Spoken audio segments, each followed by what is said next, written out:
Bonjour, nous sommes le mardi 7 avril et j'ai de bonnes nouvelles à vous annoncer. Premièrement, le confinement, ou plutôt déconfinement. Suite à de nombreuses pressions, dans plusieurs pays d'Europe, des plans de déconfinement sont préparés, surtout vu les bonnes nouvelles que nous avions de pays asiatiques comme Hong Kong, la Corée, Taïwan, Singapour. Nombreux endroits du monde démontrent et prouvent par leurs actes que le simple port d'un masque suffit pour éviter ce virus. Nous avons même vu les autorités françaises commencer à mettre le masque pour montrer l'exemple. Cet exemple est suivi dans le monde entier, aux États-Unis, en Autriche, en Allemagne, en Suisse, en France. L'exemple asiatique commence à se répandre comme une traînée de poudre. Pourquoi? Parce que, tout simplement, nous étions face à de gigantesques mensonges d'État dus à l'incurie de nos gouvernements qui n'avaient pas de réserve suffisante de masques et qui n'écoutaient pas les connaisseurs de cette pandémie. Je l'appelle une plandémie. Notamment, n'écoutez pas le professeur Raoult, qui est la sommité dans le domaine, et qui, quasiment systématiquement, prenait à contre-pied toutes les affirmations du gouvernement français, que ce soit sur le médicament de la chloroquine, que ce soit sur la nécessité de faire des tests, que ce soit sur la nécessité de porter le masque, que ce soit sur la nécessité de ne pas faire du confinement. Et le confinement a prouvé que c'était délétère, que de nombreux confinés créaient des accidents, des violences à domicile, intrafamiliales, des problèmes avec les enfants, des problèmes avec leur santé. Le confinement n'est vraiment pas bon. Et enfin, nous avons une certaine pression qui amène à déconfiner les gens dans le monde entier. D'autant plus que nous avons la preuve que cette pandémie a été organisée par les puissances financières pour cacher la faillite bancaire, les faillites bancaires de quasiment toutes les grandes banques. Cette pandémie est organisée d'une part pour cacher les problèmes financiers et d'autre part pour organiser un gigantesque rapt financier sur tous les actifs des sociétés, de mettre en faillite les PME, de mettre en faillite les indépendants, de mettre en faillite les petits commerces, les paysans, afin de favoriser les grands groupes.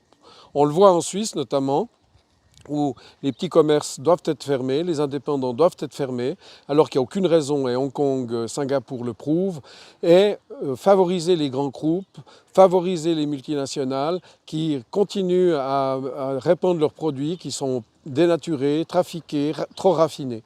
Donc nous avons un plan mondial, non seulement pour pousser les gens à la faillite et ramasser leurs actifs, pousser les gens à prendre des crédits, des dettes, accumuler des dettes et des soucis sur leurs épaules, et en plus, pousser les gens à accepter le vaccin, qui lui-même est un moyen de rendre les gens malades, comme on l'a démontré à nombreuses reprises dans l'histoire. Les gens qui sont vaccinés, notamment dans le nord de l'Italie, c'est la plupart de ceux qui meurent. Ceux qui sont vaccinés sont ceux qui meurent les premiers.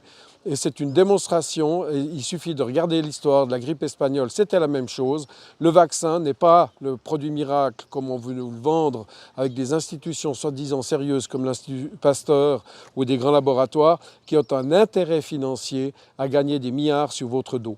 Donc le déconfinement est une bonne nouvelle. Ce déconfinement va s'opérer car les hommes d'affaires, les patrons, les personnes responsables commencent à se rendre compte que cette pandémie est organisée pour les voler, pour nous prendre notre argent. C'est comme toujours les plus pauvres qui doivent payer.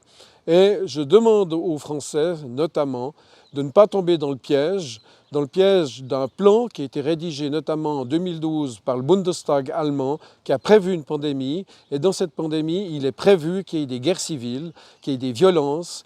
Toute la police française est prête, la gendarmerie française est prête, l'armée française est prête. Malgré les morts qu'ils ont eu dans leur rang à cause de cette pandémie, ils vont obéir aux ordres. Et ils veulent une guerre civile dans de nombreux pays du monde pour garder le pouvoir financier, ce pouvoir exorbitant de créer de la monnaie du néant afin, avec de la fausse monnaie, d'acheter tous les vrais actifs que sont les sociétés rentables, l'immobilier, les terres, etc.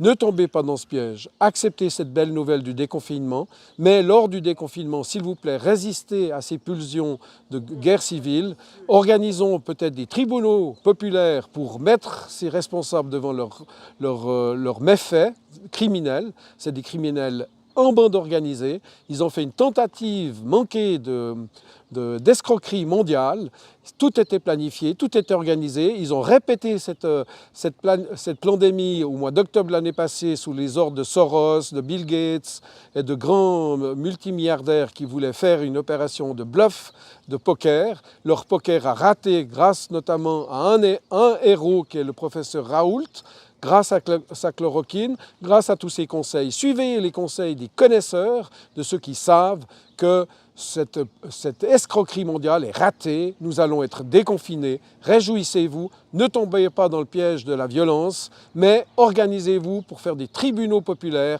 pour que ces gens soient mis devant leurs responsabilités et qu'ils soient mis en prison. Je pèse mes mots, en prison, ils ne méritent que ça. Merci de l'écoute.